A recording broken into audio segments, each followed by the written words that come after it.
Did a Meghan Markle supporter actually attack King Charles during his current Australian tour? Let me explain.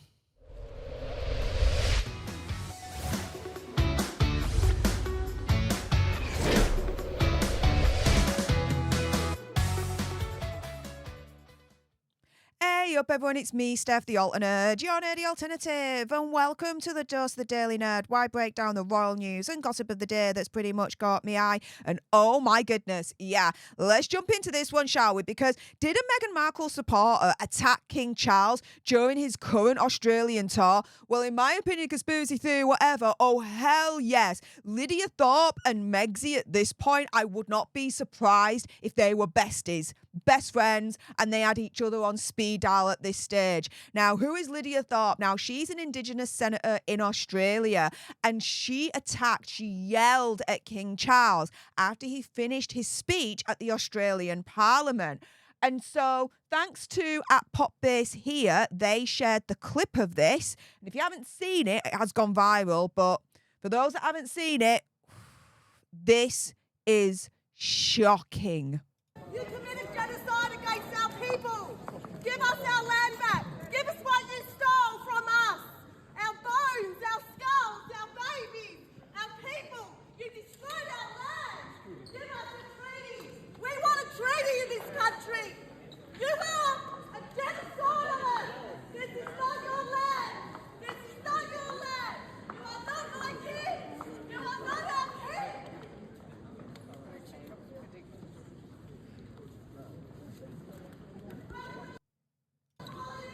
And you see here just the way that, Queen Camilla and King Charles are dealing with this as it's unfolding is extremely commendable.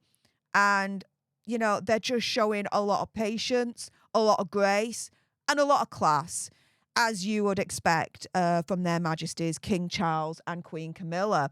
Now, Teresa Longo fans at @BarkJack_ definitely follow them because they do have a lot of interesting insight and insider information, it seems, when it does come to Megsy and Hazza. They shared this on their Twitter account, saying after her outburst before the king, Lydia Thorp has posted this image to her Instagram. And so you've got this here, not my king, treaty now, and then the full transcript of what she said when she was attacking King Charles in the Australian Parliament in that clip that I've just shown you there. Now, this is the thing, right? This is why I say, Lydia Thorp and Megsy at this point, I think they're besties, opinion, conspiracy theory, whatever, and they're probably on speed dial because I watched that clip and I'm absolutely horrified. I'm sure you guys are as well. Or you're feeling some essence of revulsion, right, against Lydia Thorp for doing that. Here, yeah, I definitely imagine on the other side, the Sussex squad definitely reacting like this. And definitely being like, yay, Lydia Thorp is a squaddie, yay! Absolutely disgusting. The lot of them. Now, we have the Prince at freedom_007_ again.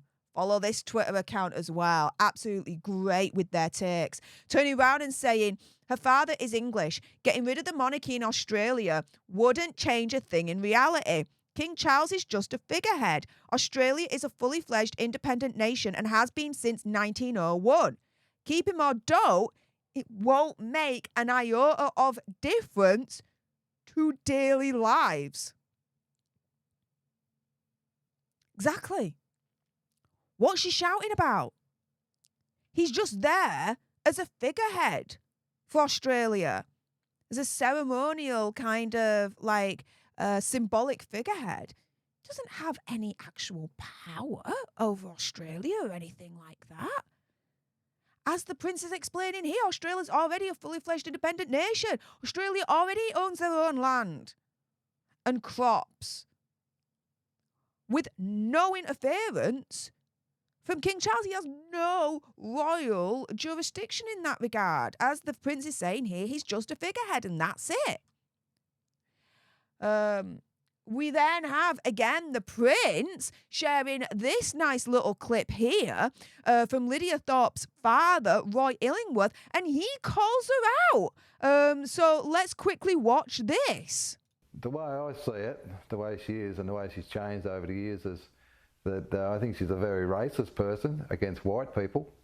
So her father, first and foremost, is turning around and saying that Lydia Thorp is a racist person against white people. This is her father speaking. Wow.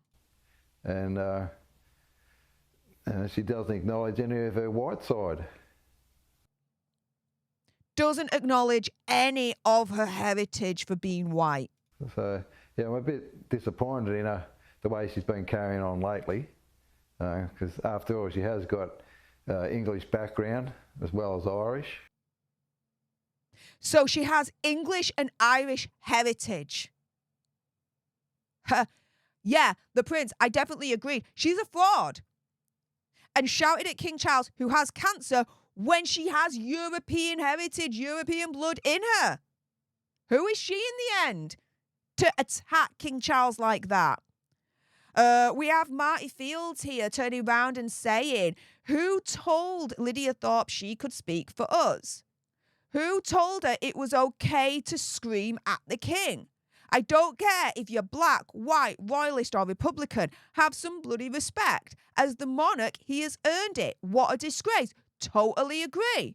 Totally agree. We then have Nova Paris, okay?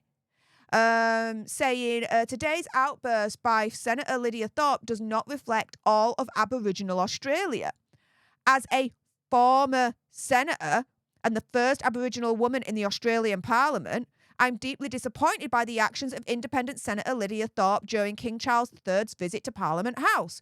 Her outburst, which disrupted what should have been a respectful event, was both embarrassing and disrespectful to our nation and the royal family.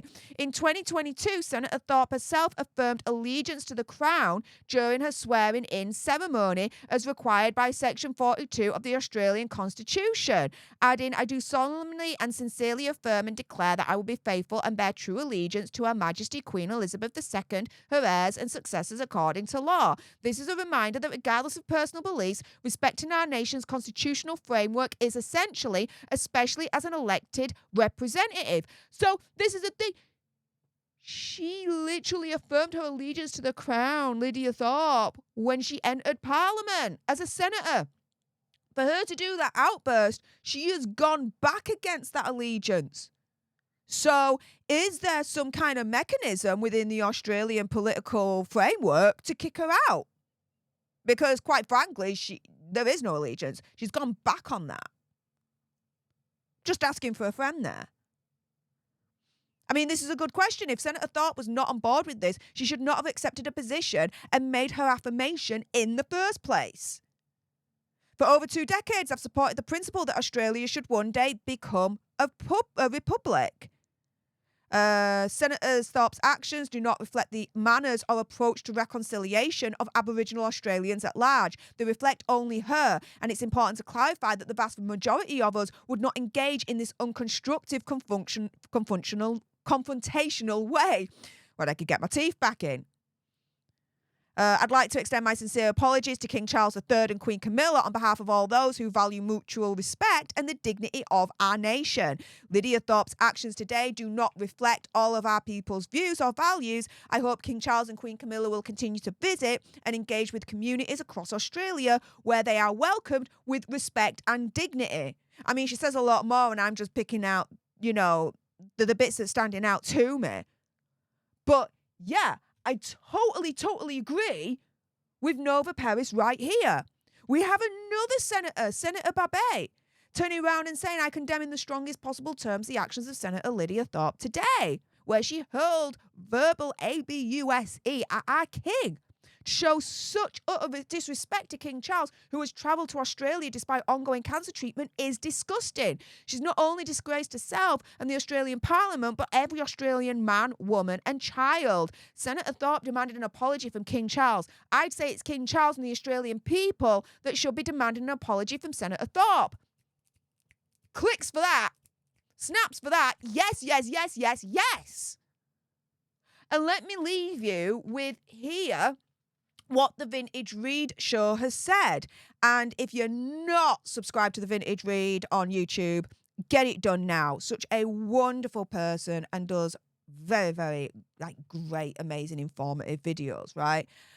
So the Vintage Read show turns around and says, performative politics from Lydia Thorp. If she had genuine concerns, they could be addressed in her role as a senator. That role gives her considerable power and opportunity. Like most politicians, she wasn't after genuine results, just attention for attention's sake. I think that's defined as a tantrum. And as far as I'm concerned, that's something that you could actually attribute to Megsy as well. Megsy, as far as I'm concerned, ain't after genuine results. She's after attention for attention's sake. And this Lydia Thorpe lass, think, Megsy have got a lot in common. So, guys, with that being said, if you appreciated this video and you want more, and believe me, of course, there's going to be more, you do not want to miss my next video, then make sure you subscribe to join our Alter Nerd tribe, because I'll be honest with you, help us now get to 1 million, so we can also get that go play button right there, and hopefully cause a Meghan Markle meltdown on Instagram. Like, share, comment down below your opinion, conspiracy theories, whatever's. Also, as well, if you've got some very strong opinions about this Meghan Markle supporter, as far as I'm concerned, attacking King Charles during his Australian tour, and I bet you got some thoughts about that, then why not send me a super thanks? It's just below this video right here. We can have a conversation about this because it does guarantee a response from me. And until the next time, you guys, laters.